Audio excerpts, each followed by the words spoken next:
This year, I've embraced creativity by journaling every day, writing and creating art. This has been so beneficial and really enjoyable too. Suddenly, I've found a freedom to express myself without worrying if I'm being self-indulgent, unkind, or inaccurate. And within that freedom, you find an odd way of developing your own turn of phrase. And now, if I notice a recurring theme coming up, I like to give it a name. This all started back when I was feeling really disconnected about a year ago, and I found myself imagining us all in some kind of giant labyrinth.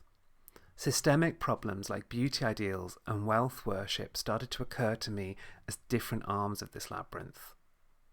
I'd find myself worrying about my looks and then find it reassuring to think of this as being drawn into an arm of the labyrinth, rather than a flaw in my character. After all, people make a lot of money getting us to think this way, so maybe it's not entirely my fault if I do.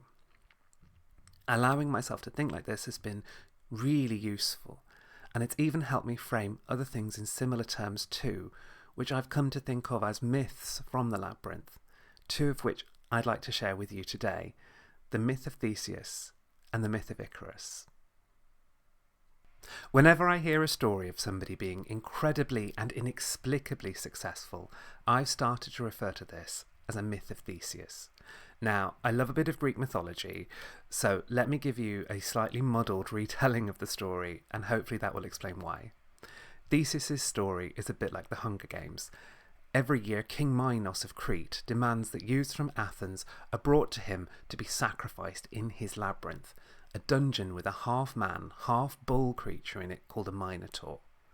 Each year 12 are chosen and sent to appease this cruel man. One year, Theseus volunteers to go in place of one of them. When he arrives, the king's daughter, Ariadne, falls in love with him and decides to help him. She gives him a sword to defend himself, and some twine so he won't lose his way. Theseus succeeds where dozens of youths fell victim to the labyrinth before him. That's it, in a nutshell, and it bothers me. When we retell myths and stories that follow a similar hero's arc, it's so easy to overlook the critical advantages that are afforded to the hero, but not anybody else. There's no version of the story where Ariadne tries to help the other Athenians. They're just left unexamined. Their potential is assumed non-existent, and they're just passive victims of fate. Nothing in the story highlights or questions this. Before he even left Athens, Theseus was raised as a prince. So what nutrition, education and safety did he uniquely benefit from, giving him a leg up before the story had even begun? When this archetype re-emerges again in the Hunger Games as Katniss, the story is even more extreme. She is now tasked with surviving the labyrinth while playing the role of a normal Athenian youth, now merging Theseus' story with Cinderella's. Her success is entirely dependent on grit and bravery. Okay, I'm reducing this enormously, but we internalise these myths and tales, both modern and ancient, and when we do, we absorb unrealistic expectations of ourselves contained within them.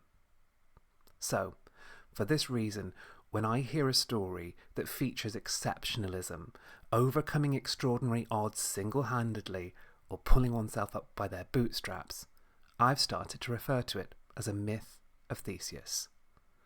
I'm suspicious that the hero's good fortune and the people who helped them are underplayed, or even covered up, entirely for the sake of continuing this myth. I wonder how many others tried and failed, not because of their own potential, but because nobody was sneaking them a sword and some twine.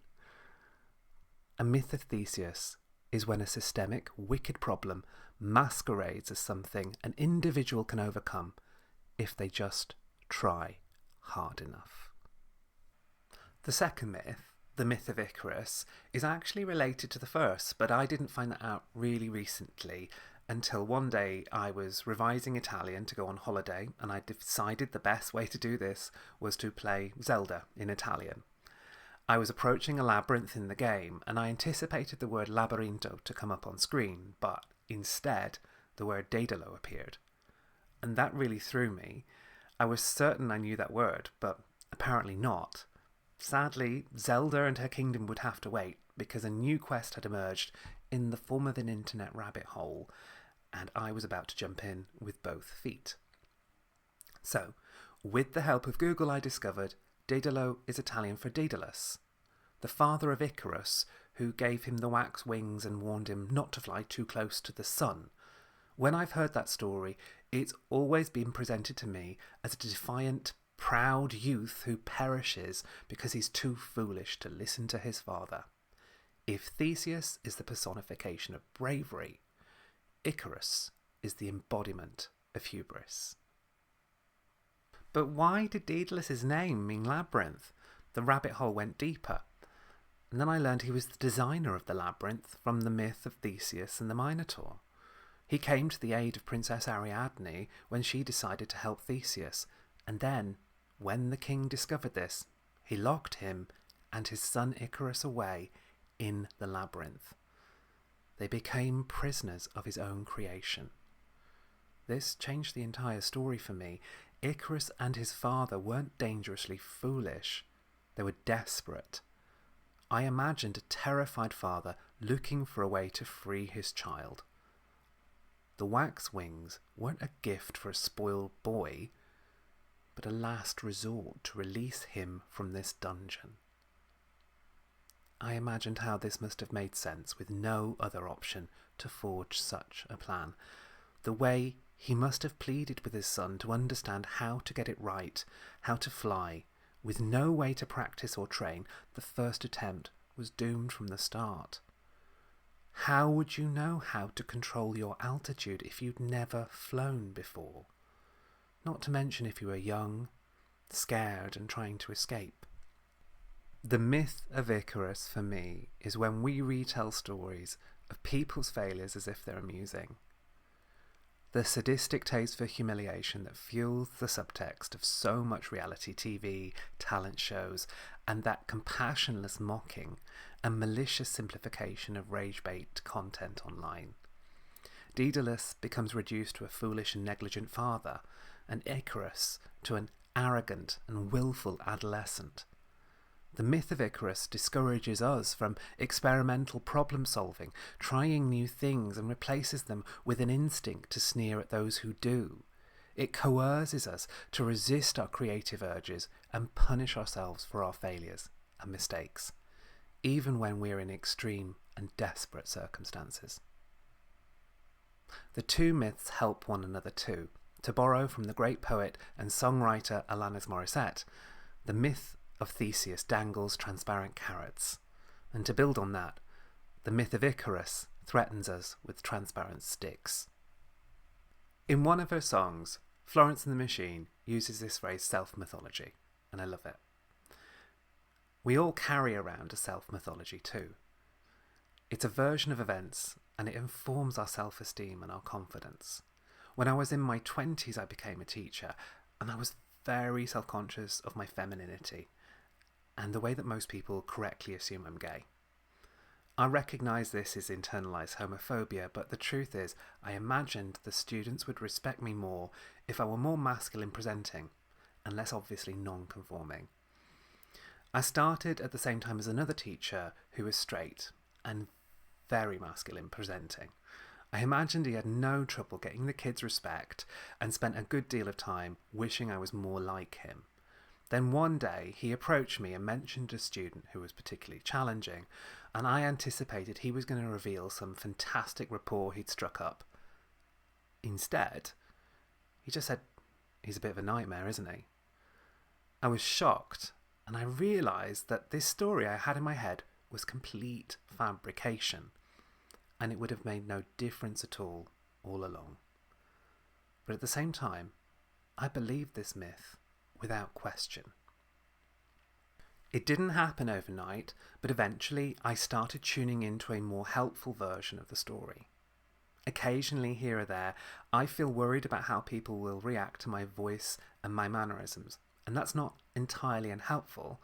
It is sometimes a useful survival mechanism to be cautious. But most of the time I just need to ask if it would even make a difference. I can use my voice, I can be authentically myself.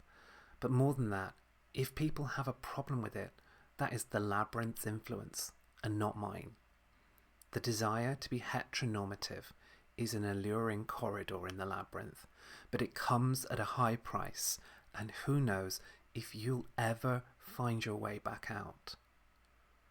We all have our own personal mythology, but as the authors we also have the power to rewrite and revise it. Shedding all expectations of accuracy and impartiality, why not shed a more compassionate light on yours? Revisiting it like this isn't about erasing mistakes or rejecting responsibility either. It's just about asking the questions, does this retelling afford you the compassion you really deserve?